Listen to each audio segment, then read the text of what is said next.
IBN 7 हौसला है।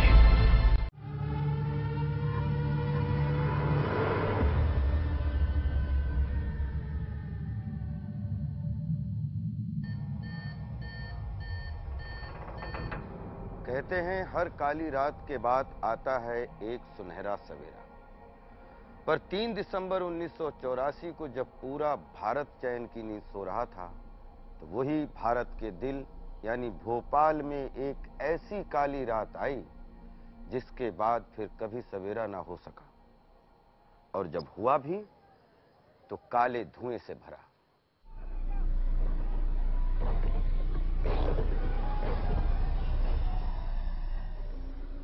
मैं बात कर रहा हूं भोपाल गैस कांड की, जो हिंदुस्तान का सबसे बड़ा औद्योगिक हादसा यानी कि इंडस्ट्रियल डिजास्टर था। उस एक रात ने 10,000 से भी ज्यादा लोगों की जान ली और उससे कई गुना ज्यादा लोगों की जिंदगी हमेशा के लिए तबाह कर दी। Same tide that drew me closer, pushed me far away. I held the hand that lit the dark night, nothing I could say. I was on the outside, I was waiting for a sign. I set a course for a hidden island that lay beyond the deceiving silence. I was on the dark side, I was sailing towards the light. I made my way through a sea of silence, a pirate's life full of worthless time.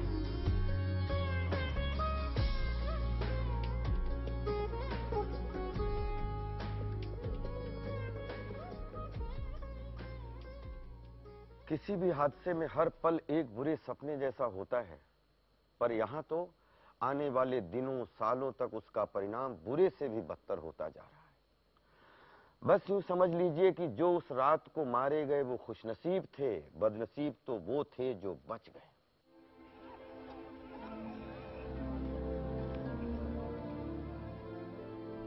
Bhopal और भोपाल के लोग आज भी उस gas कांड के परिणामों में उलझे हुए हैं।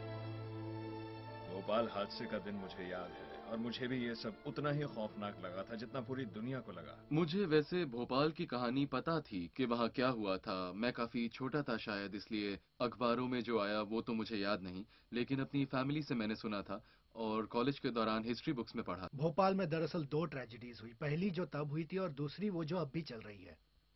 पहली ट्रेजेडी के बारे में हम कुछ नहीं कर सकते, लेकिन दूसरी के बारे में जरूर कुछ कर सकते हैं। कार्बाइड से माफी मांगने के लिए कहें और लोगों को इंसाफ दिलाएं, जो कि इस वक्त कोई भी नहीं कर रहा है। मेरी फिल्म देखने के बाद उम्मीद है लोग कहेंगे कि चलो कुछ करते हैं। जब इस फिल्म को करने के लिए तब इसकी जो रिसर्च के बारे में लगातार हमें समझने का, रवि के से कई बार इंग्लैंड गया इस फिल्म के साथ, पूरा बैठा, तब मैं खुद शॉक्ड था कि अरे बाप रे, इस ट्रेजेडी के पीछे क्या क्या चीजें हैं। क्योंकि हमने ट्रेजेडी के पीछे सिर्फ इशू सुने थे, लेकिन ये ट्रेजेडी हुई कैसे, डिजास्टर इतना बड़ा कैसे घटा, ये अगर ये शायद फिल्म नहीं करता तो कभी भी नहीं समझ पाता। खाया नहीं जा रहा, मतली आ रही है, सभी को ऐसा हो रहा है। हम देखते हैं, देखिए ना कुछ जल्दी। आंखों में जलन हो रही है। काका ज्यादा जल रही आंखें, चिंता मत करो। जब मैंने स्क्रिप्ट पढ़ी तो मुझे लगा कि ये स्क्रिप्ट कैमरे के जरिए कहानी को कह रही है, जो कि हकीकत का नाटकीय रूपांतर है। हमें सोचने पर मजबूर करता है। इसका सोशियो थ्रिलर नजरिया हमें इसका नैतिक अर्थ बताता है। भारत में फैले सरकारी भ्रष्टाचार से लेकर कंपनियों में फैला लालच और भ्रष्टाचार, और किस तरह से इसका असर भारत में रहने वाले लोगों पर पड़ता है। This is India. We are also Democrats. चल, साबुन दे। A little grease for the cogs of democracy. मुझे जिस बात ने आकर्षित किया, जिसे देखकर मैं हैरान हुई थी, वो एक्चुअली ये थी कि कॉर्पोरेट्स के लालच से इस तरह के हादसे होते हैं और कई लोगों की जिंदगी पर इसका असर होता है और बहुत कम लोगों को ये पता चलता है। सच कहूं तो मैं उसे एक बुजदिल समझता हूं, जो कि कॉर्पोरेट अमेरिका के काफी सारे सीईओज और अमेरिका के मल्टीनेशनल्स में आम बात है। जो कॉर्पोरेट शील्ड के पीछे छिपे रहते हैं, कोई भी जिम्मेदारी नहीं लेता, फिर चाहे वो जिम्मेदारी नैतिक हो या फिर किसी और तरह की। उसने कॉर्पोरेट शील्ड के पीछे छिपे रहना बेहतर समझा, जबकि जरूरत थी कि वो आगे बढ़कर कुछ कहे, कम से कम अपने किए की जिम्मेदारी ले, माफी मांगे उनसे, इंसानियत दिखाए थोड़ी सी। These people failed us, Shane. We did everything for them and they let us down. They have no one to blame but themselves now. Motwani एक दिलचस्प आदमी है और उसका किरदार काफी कुछ केसवानी नाम के व्यक्ति पर आधारित है। वो भोपाल में एक जर्नलिस्ट था और उसने गैस डिजास्टर के बारे में चेतावनी देते हुए कई आर्टिकल्स लिखे थे। कोई उसकी बात पर गौर नहीं करता था, शायद उसके रहन सहन और बोलचाल के तरीके से। तुम ये कार्बाइड बंद करवा दोगे? ये बकवास छाप के। बकवास नहीं, थोड़ा सच भी है। मैंने पहला सीन पढ़ा और फिर डायरेक्टर ने पेज पर नजरें उठाकर देखा और प्रोड्यूसर से कुछ कहा और फिर मुझे बोला, हाँ अच्छा है, अभी हिंदी में। मैंने कहा क्या? ये हिंदी में? बाप रे, मुझे नहीं पता था कि मुझे हिंदी में बोलना पड़ेगा। उसने कहा, कम ऑन कैल, वो भोपाल का एक 80s का जर्नलिस्ट था, तुम्हें क्या लगता है वो कौन सी भाषा बोलेगा? लाइफ के प्रति सर्वाइवल, जिसमें रोटी कपड़ा और मकान की बेसिक ज़रूरतों के लिए कभी कभी आपको अपनी जान भी गंवानी पड़े, तो भी आप उसकी परवाह नहीं करते हैं, और जबकि आपको मालूम ना हो कि इसके परिणाम क्या हो सकते हैं क्या नहीं, जो भी काम मिले उसको करने की चाहत, यही उस कैरेक्टर की भूख है। अभी तक यहाँ क्या हो रहा है? सफाई करो, 2-3 घंटे बढ़वा दूंगा पगार में। उम्मीद मत रखो।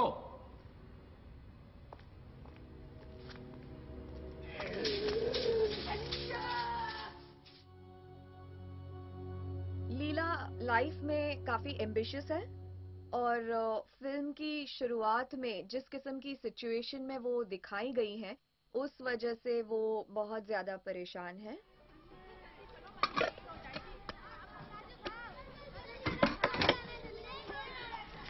ये कोयला लाए थे, गीला है। सुंदर ने उधार देना भी बंद कर दिया है। मेरे कैरेक्टर को इस बारे में नहीं पता। वो जर्नलिस्ट है और जर्नलिस्ट के तौर पे स्ट्रगल कर रही है और वो वापस अपने घर लौटना चाहती है और वो भी इसमें शामिल हो जाती है। आखिर कैसे ना हो।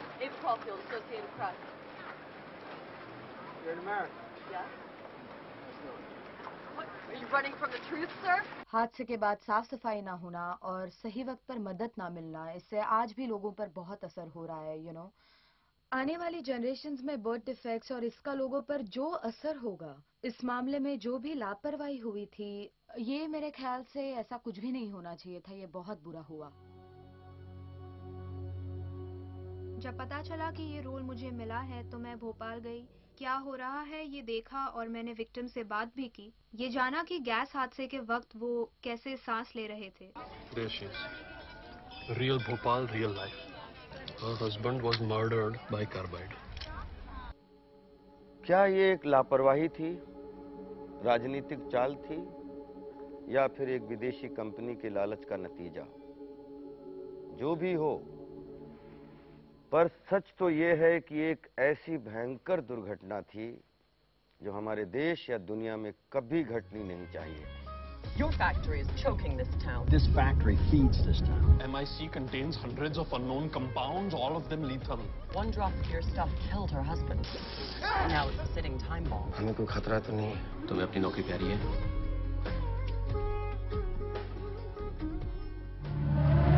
मध्य प्रदेश में पैदा होने वाले डायरेक्टर रवि कुमार ने बचपन से ही इस भयानक दुर्घटना और सच्चे अनुभवों को एक कहानी का रूप दिया और अपनी पहली फिल्म बनाई, Bhopal a prayer for rain. इस काम को लेकर वो बहुत जोश में है और मैं ये जरूर कहना चाहूंगा कि ये मैं उसकी तरफदारी करने के लिए नहीं कहना चाह रहा, बल्कि मुझे खुशी है कि ये फिल्म एक इंडियन डायरेक्टर बना रहे हैं जो इस देश से हैं और भोपाल को जानते हैं, इस सारे मामले को जानते हैं और इस हकीकत को पेश करने की कोशिश कर रहे हैं बिना किसी भेदभाव के, बगैर उपदेश दिए। 5 इयर्स की कंप्लीट रिसर्च के बाद में जो उनको सबसे अच्छा आता था, भोपाल उस मुद्दे को आज इंटरनेशनली, जिसमें उनके प्रदेश का मुद्दा है और एक सिनेमेटोग्राफी, एक फिल्म वो आज पूरे विश्व में ले जाके रवि कुमार ने, तो I think he is great guy. Director ने कहा कि इस फिल्म की जो कास्ट है वो पहले से ही साइन की जा चुकी है और उसमें मार्टिन शीन भी शामिल हैं। सर, सूरज जो है वहां से उगता है, अगर आप उसे देखेंगे तो आप अंधे हो जाएंगे। सूरज को देखने से मैं मार्टिन शीन का सालों से बहुत बड़ा फैन हूं और पहली बार जिस फिल्म में मैंने उन्हें देखा था वो फिल्म थी गांधी। मैं आपको दिखाता हूँ, ये बिकाऊ नहीं है सर, ये स्टाइल है, इस तरह से। चाहे मार्टिन शीन साहब हो, चाहे कैल पेन हो, चाहे राजपाल यादव हो, चाहे कोई भी हो, वहां पे स्पॉट बॉय की जो इज्जत थी वही डायरेक्टर की इज्जत थी। दैट वाज माय सुकून। संगीत एक फिल्म की जान होती है और हमारे देश और विश्व के कुछ बेमिसाल संगीतकार जैसे पैपून, शिल्पा राव, स्वानंद किरकिरे, अनुष्का शंकर और मशहूर विदेशी संगीतकार स्टिंग जैसे कलाकारों ने भोपाल प्रेयर फॉर रेन को एक साज और आवाज दी है। गाने का नाम है अब्रे करम, जिसका मतलब है रहमत की बरसात। और हर इंसान का अपना अपना ज़मीर होता है और अगर हम अपने ज़मीर को साफ रखेंगे तो किसी को चोट नहीं पहुंचाएंगे, और ये गाना उसी के बारे में है। सड़े पिंजर गली रूहे सवार दे, जरा चमके अरे बरस ए ब्रेक रूम, इतना बरस तू के हवाओं में फिजाओं में, ये धुल जाए कुछ थम जाए। मुआवजे की बात तो दूर, यहाँ किसी ने माफी भी नहीं मांगी। इतने धरने हुए, कई लोग अब नहीं रहे, कई आज भी भुगत रहे हैं, तो वो लोग इसके हकदार हैं कि इस फिल्म के जरिए अगर ऐसा कुछ हुआ तो ये हम सबके लिए बहुत बड़ी जीत होगी। भारतीय और विदेशी कलाकारों की साझेदारी की मिसाल है भोपाल प्रेयर फॉर रेन। विदेशी कलाकारों के लिए भारत एक बहुत ही नायाब और अनोखा अनुभव था, क्योंकि फिल्म की घटना वास्तविक थी, लोकेशन वास्तविक थी, इसलिए भोपाल प्रेयर फॉर रेन जैसी फिल्म की मेकिंग बहुत चुनौतीपूर्ण रही। मुझे तो बहुत मजा आया, एकदम हकीकत जैसा लग रहा था, जो कि अच्छी बात है। दूसरे दिन तो बहुत गड़बड़ी फैली हुई थी क्योंकि सैकड़ों एक्स्ट्राज वहां पर आए थे और न जाने क्या क्या चल रहा था, और खाल और मैं वहां एकदम खो जाते थे, हमें जैसे भीड़ में खोजना पड़ता था, पर मैं कैरेक्टर को महसूस करने लग गई थी, मानो कि वो कार के पीछे दौड़ रही है, सब लोगों के पीछे दौड़ रही है, और इन सारी गड़बड़ियों के बीच में उस स्टोरी का पता लगाना है, और मुझे एकदम अच्छा लग रहा था, बहुत रियल था।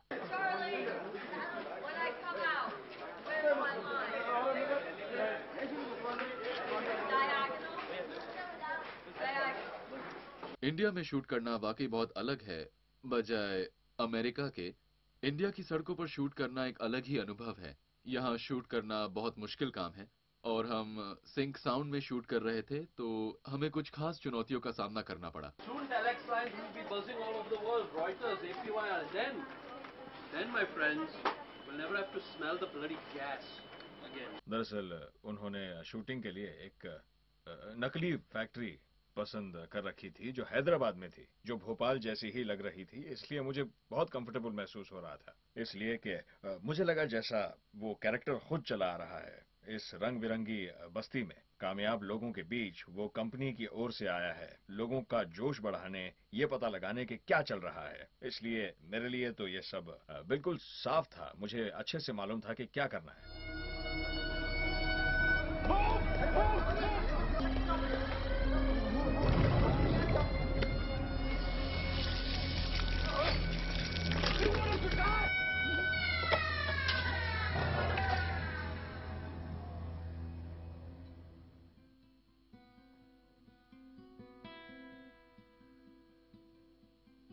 अच्छा लगता है जब फिल्म में कोई अर्थ हो, कोई मैसेज हो जो इसमें है। इतनी बड़ी ट्रेजेडी जिसका असर कितने सारे लोगों पर हुआ था और हो रहा है, इस और किसी का ध्यान खींचना ये अपने आप में बहुत बड़ी बात है और ये फिल्म बिल्कुल वही काम करती है। एक ऐसे इंडस्ट्रियल डिजास्टर के बारे में फिल्म बनाना जो उम्मीद है कि दोबारा ना हो, उस घटना के साथ न्याय करने जैसा है।